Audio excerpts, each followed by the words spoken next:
Hey guys, you know how I love to just use spare parts. So today I'm going to show you how to put one of these, a 2.2 Wraith sway bar on a 1.9 Wraith. And you should be able to do it with everything laying around as long as you've got a spare one of these. Alright, to do this particular modification, you're going to need, of course, the sway bar, the end links, like that. The sleeves are actually a necessary item to kind of keep everything from flexing out of shape. You're going to need a couple of slightly longer screws. I don't remember how long these are. I probably should have figured that out. I'll try to remember to put that in the description down below. You're also going to need a couple of spare link balls like that. These are used ones, so they won't really matter. And two of these. You'll find these little hexes right there on the parts tree for the link balls. All right, in order to put all of this together, now the reason you're going to need these two little things is because once you get this together, if you just screw these in the way they're supposed to, these on this model will actually impact the spring on the shock, and it makes a horrible racket and it locks your suspension. So if you take one of these, put it on there, take your T-wrench and just run it down to where you've got about 1 millimeter to 2 millimeters left out, so you can take it off if you need to do adjustments. And yes, I'd be using my power tools if I could find them. That particular item is missing.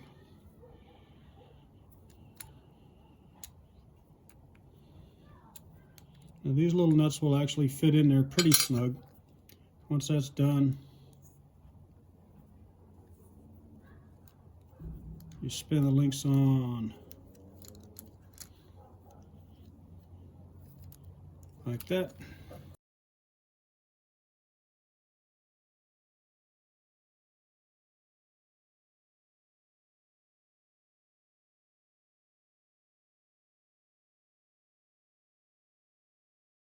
Yeah, there you go. That way it'll clear the shocks. All right, the reason for the extra pivot balls is because you're going to need to spacer this out on both sides. So you just put your longer screws in like that, put your pivot balls in for spacers about like that. Now the reason you need to do that is because this is not going to mount on a link mount, it's actually going to mount on the bottom of the shock. Your shocks on the rear are single shear already, so it's not really going to affect anything. But basically the shock goes on here, the screw goes into the axle, and that'll mount the front. All right, on the back of the 1.9 Wraith, you'll have these two little doodangs here that are hanging off the back. These are the sway bar mounts. There's a hole for a 3 millimeter screw in the top. You can use either a really short screw, or you can use the threaded grub screws that can fit in there. Either way, doesn't really matter.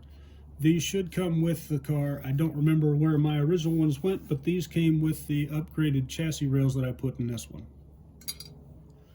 All right, now, like I said, the base thing we're going to do is we're going to remove the screw from the shocks, provided I can get my little screw deal in there.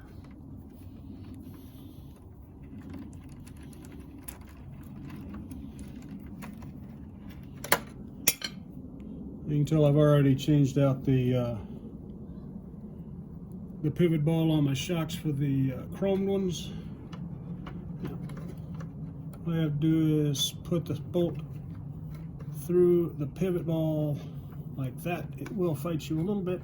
Oh, I figured that screw is just a little bit too short. It's all right. I've got a longer one.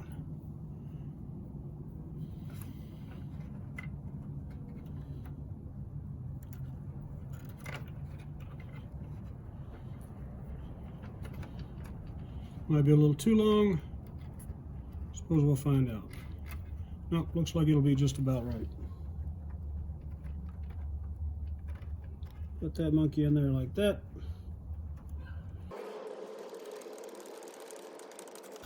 And you can put your sway bar in place and make sure that everything is going to move and clear and it's not going to roll. Do a little twisting and turning. I'll show you how I'm going to spacer this towards the end.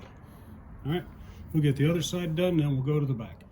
All right, After you got your sway bar in, you can test it, move it up and down, give it a little bit of a twist to make sure that nothing binds up. If you have to, you can spacer the sides out with zip ties once you get your retainers on. All right, there you go. 2 screws on this side, 2 screws on that side. These, I'm just using these to show the location. Those are your tensioners for your bar to make sure it stays in there. You could tighten it or loosen it depending on how much play you want in there.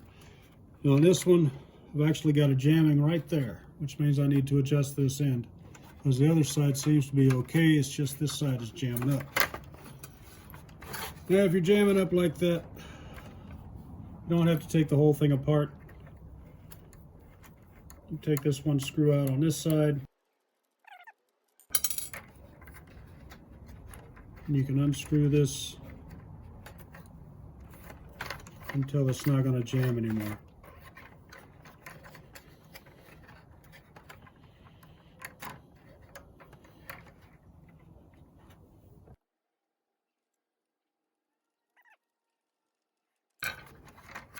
There you go. All the clearancing you need done. I do need to back these out just a little bit because they are a little too tight. About right there. You still get all of your shock travel. This just keeps it from rocking back and forth when you get up in the air. It'll actually stabilize it so that it doesn't rock back and forth and throw your truck off. If you've got solid here and you get one wheel off on the front, it's more likely to keep it stable. Okay, now, and everybody has a set of these bumper mounts from the 10-2. They're ubiquitous. They're freaking everywhere. You can't get away from them. You got a front and a rear. And underneath, you've got these little spots where you've got 2 holes in a knot, and that's where these things go. They line right up on there, and if you'll notice, there's a pass-through for a sway bar.